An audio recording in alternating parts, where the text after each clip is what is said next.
అందరికీ నమస్కారం. నేను మీ షణ్ముఖ్. క్రెడిట్ చోరీ జగన్ గారు ఏ విధంగా చేస్తున్నారు, ఆంధ్రప్రదేశ్ రాష్ట్రంలో చాలా అంశాలపైన ఏ విధంగా వైఎస్ఆర్సీపీ పార్టీ క్రెడిట్ చోరీ చూస్తూ ఉంది అనేటువంటి విషయం పైన మనం వివరాల్లోకి లోతుగా వెళ్ళినట్లయితే భోగాపురం ఎయిర్పోర్టు మొదటగా ప్రయత్నం చేద్దాం. భోగాపురం ఎయిర్పోర్ట్ గురించి ఇదే 2015లో జగన్మోహన్ రెడ్డి గారు అసలు భూములు ఇవ్వద్దండి, బినామీ సంస్థలకు ఇది క్విడ్ ప్రోకో, ఇక్కడ స్కాములు జరుగుతూ ఉంది, సొంత మనుషులకి భూములు ఇస్తూ ఉన్నారు అని చెప్పేసి అక్కడ ఉన్నటువంటి రైతులను రెచ్చగొట్టి సభలు పెట్టేసి ముందుకు వెళ్ళడం జరిగింది.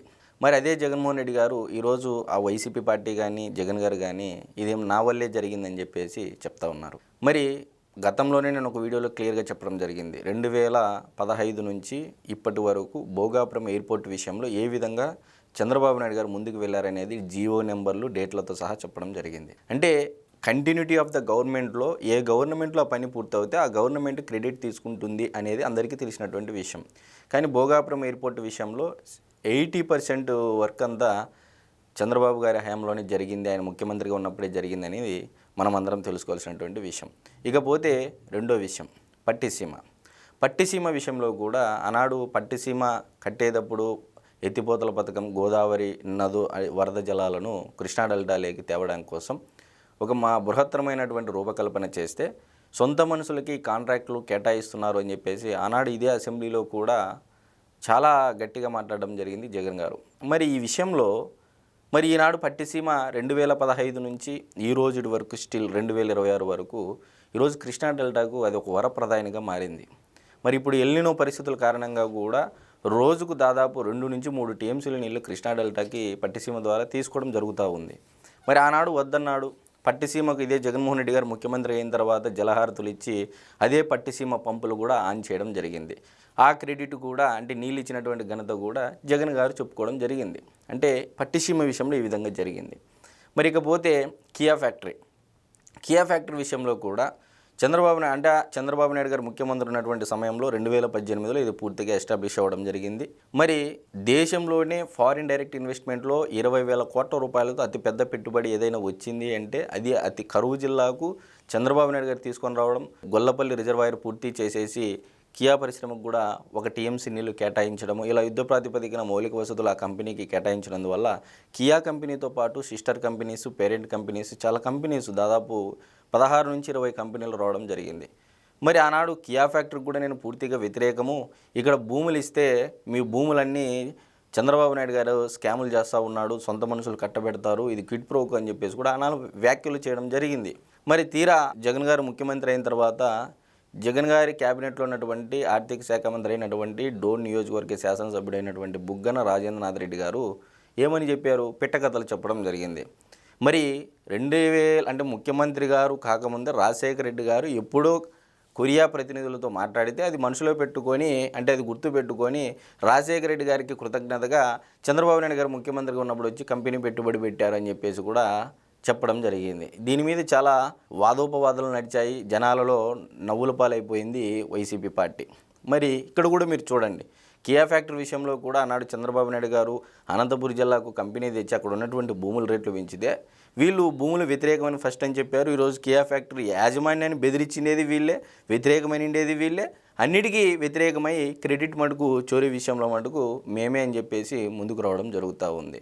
ఇకపోతే అమరావతి రీసెంట్గా అంటే ఇది మీరు బాగా గమనించినట్టయితే 2014 నుంచి 24 మధ్య కాలంలో దాదాపు 10 ఏళ్ల కాలంలో జగన్మోహన్ రెడ్డి గారి స్టాండ్ రాజధాని విషయంలో ఏ విధంగా ఉందనేది మనం గతంలో కూడా చాలా వీడియోల్లో చెప్పడం జరిగింది. ఏమని చెప్పాం, 2014లో ఇదే అసెంబ్లీలో జగన్ గారు ప్రతిపక్ష నేత హోదా అంటే ప్రతిపక్ష నాయకుడిగా ఉన్నప్పుడు ఏమని చెప్పారు, 50,000 ఎకరాల్లో ఉండాలి, మధ్యలో ఉండాలి, ఆంధ్రప్రదేశ్ రాష్ట్రానికి మధ్యలో ఉండాలి రాజధాని అని చెప్పేసి, ఆనాడు 30,000 ఎకరాల పైనే ఉండాలి రాజధాని అని చెప్పేసి మేము ఏకగ్రీవంగా ఆమోదిస్తున్నాం అమరావతిని అని చెప్పేసి, తీరా అధికారంలోకి వచ్చిన తర్వాత 3 రాజధానులు అని చెప్పేసి సౌత్ ఆఫ్రికాని ఎగ్జాంపుల్గా తీసుకొని ముందుకు వెళ్ళడం జరిగింది. మరి వచ్చిన తర్వాత పోనీ వైజాగ్కి నేను ఎక్కడుంటే అక్కడే క్యాపిటల్ అన్నారు, అసలు రాజ్యాంగంలో క్యాపిటల్ అనే పదమే లేదు, అసలు రాష్ట్రాలకు రాజధాని ఉండదు, కేవలం దేశానికి మాత్రమే రాజధాని ఉంటుందని చెప్పేసి వితండవాదనలు చేయడం జరిగింది, అంటే కాలయాపన చేయడం జరిగింది.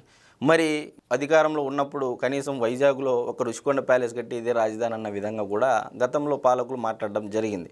మరి అధికారం కోల్పోయిన తర్వాత మరి మరొక కొత్త పేరుతో మావిగన్ అనేటువంటి పేరుతో ఇప్పుడు మళ్ళా 3 పేర్లు అంటే మా వీగన్ మచిలీపట్నం, విజయవాడ, గుంటూరు అని చెప్పేసి ఒక కొత్త ప్రతిపాదన తెర ముందుకు తేవడం జరిగింది. అంటే రాజధాని విషయంలో క్లారిటీగా లేదు జగన్మోహన్ రెడ్డి గారి స్టాండు. ఇప్పుడు ఏపీ సిఆర్డి పరిధిలోనే మా వీగన్ ఉందనేటువంటి విషయం మనందరికీ తెలుసు.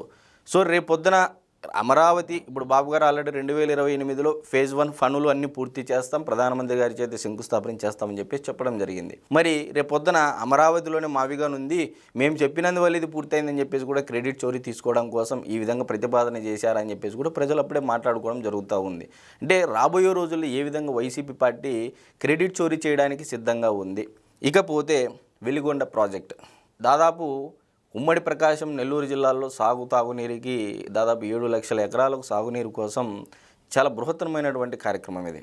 అయితే ఈ వెలిగొండ ప్రాజెక్టు పూర్తి చేయకముందే జాతికి అంకితం చేశామని చెప్పేసి ఏకంగా జగన్మోహన్ రెడ్డి గారి పర్సనల్ అకౌంట్స్లోనే పోస్టులు పెట్టి జాతికి అంకితం చేస్తామని చెప్పి చెప్పడం జరిగింది.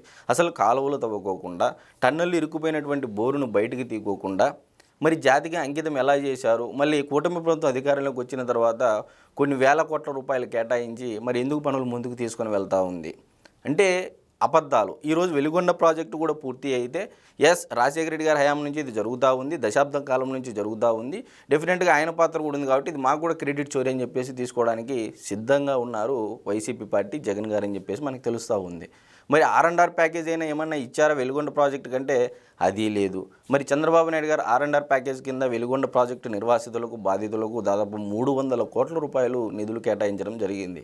వారు అంటే ఆ నిర్వాసితులు కూడా మాట్లాడినటువంటి మాటలు మనం అందరం చూసాం. మరి అదేవిధంగా మీరు చూసుకున్నట్లయితే పోలవరం 2027లో మార్చి కల్లా పోలవరాన్ని పూర్తి చేస్తామని చెప్పేసి చంద్రబాబు నాయుడు గారు నిన్న ప్రధాని మంత్రి గారు వచ్చినటువంటి సభలో కూడా ప్రకటించడం జరిగింది, హామీ ఇవ్వడం జరిగింది. మరి 2027లో ఒకవేళ పోలవరం పూర్తి చేస్తే 2019 నుంచి 24 మధ్య కేవలం జగన్మోహన్ రెడ్డి గారు 2% పనులు చేశారు. రివర్స్ టెండరింగ్ అని ఉన్నటువంటి డయాఫ్రమ్ వాళ్ళని దెబ్బతీసి మరలా రాష్ట్ర ఖజానాకు దాదాపు 900 కోట్ల రూపాయలు ఖర్చు అయిపోయింది, వ్యయమైంది. సరే మరి ఆనాడు పోలవరం స్టార్ట్ చేసినప్పుడు ఇది ఎన్నో దశాబ్దాల కల కాబట్టి మరి జలయజ్ఞం అనేటువంటి పేరుతో కాలువలు తవ్వారు కదా, మరి రాజశేఖర రెడ్డి గారి పాత్ర ఉందని చెప్పేసి క్రెడిట్ చోరీ తీసుకోవడం కోసం ఆల్రెడీ వైసీపీ వాళ్ళు రెడీగా ఉన్నారు, సిద్ధంగా ఉన్నారు, జగన్ గారు కూడా రెడీగా ఉన్నారని చెప్పేసి మనకు తెలుస్తూ ఉంది.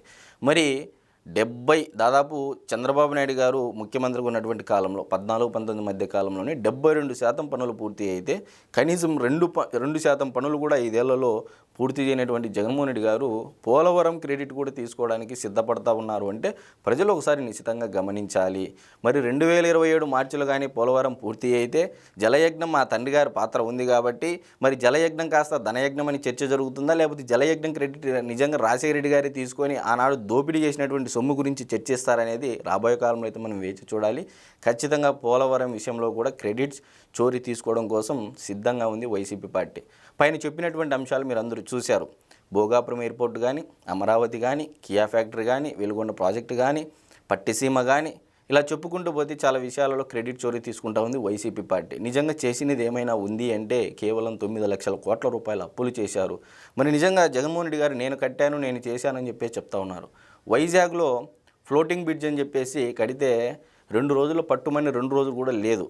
మరి అదేవిధంగా మీరు గమనించినట్లయితే పులివెందుల్లో రాయలాపురం బ్రిడ్జ్ అని చెప్పేసి ఉంటుంది. ఆ రాయలాపురం బ్రిడ్జికి 2 తాళ్ళు కట్టేసి కేబుల్ బ్రిడ్జ్ అని చెప్పేసి అంటే పులివెందుల ప్రజలను కూడా నమ్మించడం జరిగింది.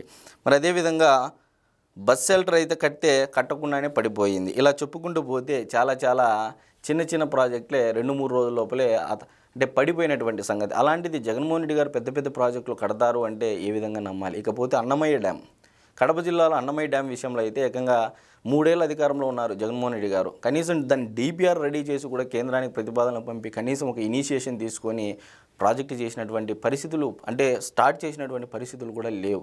కనీసం అన్నమయ్య డ్యామ్ బాధితులకు ఇచ్చినటువంటి అంటే అనౌన్స్ చేసినటువంటి నష్టపరిహారం ఏమైనా చేరిందంటే అది కూడా లేదు. కాబట్టి ప్రజలందరూ, రాష్ట్ర ప్రజలందరూ క్రెడిట్ చోరీ జగన్మోహన్ రెడ్డి గారు ఏ విధంగా తీసుకుంటున్నారు, చేస్తూ ఉన్నారు అనేది గమనించాలని చెప్పేసి కోరుకుంటూ అందరికీ నమస్కారం.